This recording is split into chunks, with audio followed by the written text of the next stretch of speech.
पिछले कल जिस तरीके से एनएचएआई द्वारा निर्माणित बट्टा कुफर क्षेत्र में जो बिल्डिंग क्षतिग्रस्त हुई, उसका प्रदेश सरकार ने संज्ञान लिया है, कड़ा संज्ञान लिया है। और आज हमने अपने कार्यालय में एनएचएआई के जो प्रदेश के अधिकारी है, इनके आरओ है, रीजनल ऑफिसर है और यहाँ के जो और भी अधिकारी है, उनके साथ हमने एक अपने डिपार्टमेंट के साथ मिलकर एक सकारात्मक चर्चा करी है। और जो प्रदेश की ओर से और क्षेत्र के जो सभी निवासी हैं, उनकी ओर से जो कंसर्न्स वहाँ पे लोगों ने उठाए हैं, जो लगातार लोग हमारे संपर्क में लाते भी रहे हैं, उनको हमने एनएचएआई के समक्ष रखा है। जिसमें खास रूप से जो अक्वायर्ड विड्थ सड़कों की है, उससे ज़्यादा कहीं पे जो कटिंग हो रही है, जिसकी वजह से कई जगहों पे जो बिल्डिंग्स है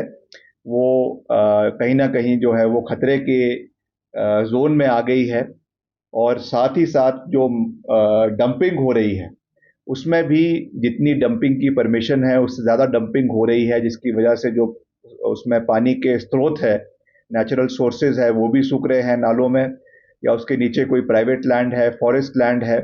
वो भी जो है वो खराब हो रही है। क्योंकि आप जानते हैं हिमाचल में जितनी भी फॉरेस्ट लैंड है, उसमें भी स्थानीय लोगों को अधिकार अलग अलग किस्म के दिए गए हैं। तो उस दृष्टि से हमको, चाहे वो निजी भूमि है चाहे वन भूमि है, उसका संरक्षण करना भी हमारा दायित्व बनता है, हमारी जिम्मेवारी बनती है। मगर उसके साथ साथ हम इस चीज़ को भी समझते हैं कि NHAI, national highway authority of India, एक बहुत ही महत्वपूर्ण संस्था है। प्रदेश और देश के साथ राष्ट्रीय निर्माण में एनएचएआई का एक बड़ा योगदान रहता है। मिलकर हमें जो है वो कार्य करने हैं, और उसके लिए सरकार, प्रदेश सरकार और केंद्र सरकार मिलकर इसमें पूर्ण रूप से जो है वो कार्य करेंगी। जो भी इसमें प्रैक्टिकल प्रॉब्लम ग्राउंड के ऊपर आ रही है, उसके लिए हमने एक मैकेनिज्म भी बनाया है। और अभी प्रदेश सरकार की ओर से एक कमेटी का गठन भी किया गया है, जो लोक निर्माण मंत्री के अध्यक्षता में जो है एक कमेटी बनाई गई है, जिसमें हमारे पीडब्ल्यूडी के सेक्रेटरी, फॉरेस्ट के सेक्रेटरी, जो है आईपीएच के सेक्रेटरी, और सभी ईएनसीज, दोनों डिपार्टमेंट के ईएनसीज, और साथ ही साथ जो आरओ मॉर्थ है और एनएचए के आला अधिकारी है, उनको भी इसमें जो है कमेटी का सदस्य बनाया गया है, ताकि एक कोऑर्डिनेशन कमेटी हमारी बने। और जो भी ऐसे मसले हैं जो प्रदेश सरकार से संबंधित है, केंद्र से संबंधित है, पर्टिकुलरली इस प्रोजेक्ट के मद्देनजर, उसमें जो भी इश्यूज ग्राउंड लेवल से निकल कर आ रहे हैं, उनका एक मैकेनिज्म बने, उनको हम सॉल्व करें। इसके लिए इस कमेटी का अध्यक्ष मुझे बनाया गया है बतौर लोक निर्माण मंत्री। और इसकी हम जल्द, अगले कुछ ही दिनों के अंदर बैठक जो है ऑफिशियली करने जा रहे हैं, जहां पर जैसे जैसे जो जो भी प्रदेश के अलग अलग इलाकों से हमको जो इसमें फीडबैक मिलेगा, उसको हम पूरी प्राथमिकता से जो है वो इस कमेटी के माध्यम से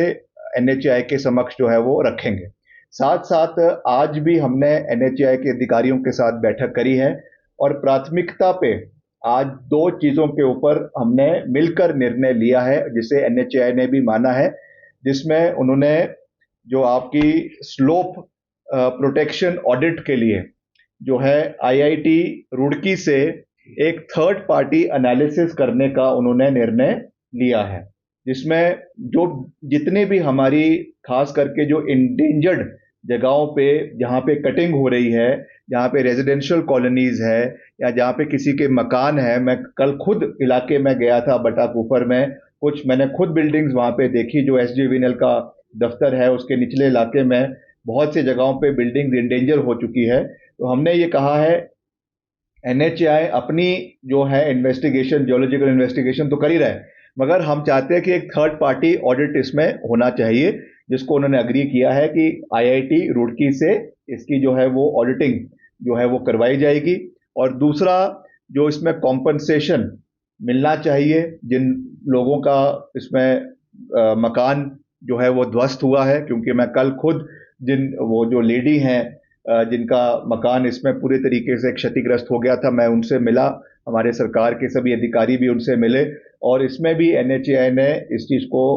स्वीकारा है कि जो हमारी एक डिस्ट्रिक्ट लेवल पे ऑलरेडी एक कमेटी बनी हुई है, उसके माध्यम से हमारी पीडब्ल्यूडी जो है इसमें इसका जितना भी इसका कॉस्ट कॉम्पनसेशन है उसका एक रिपोर्ट बनाएगी, और वो रिपोर्ट जो है एनएचएआई को दी जाएगी, और इन टोटलिटी इसका पूरा खर्चा जो है वो एनएचएआई के माध्यम से उठाया जाएगा। मिलना है वो तो मिलेगा ही, मगर उसके साथ साथ जो उसका पूरा स्ट्रक्चरल कॉस्ट है that will be borne by NHAI. तो ये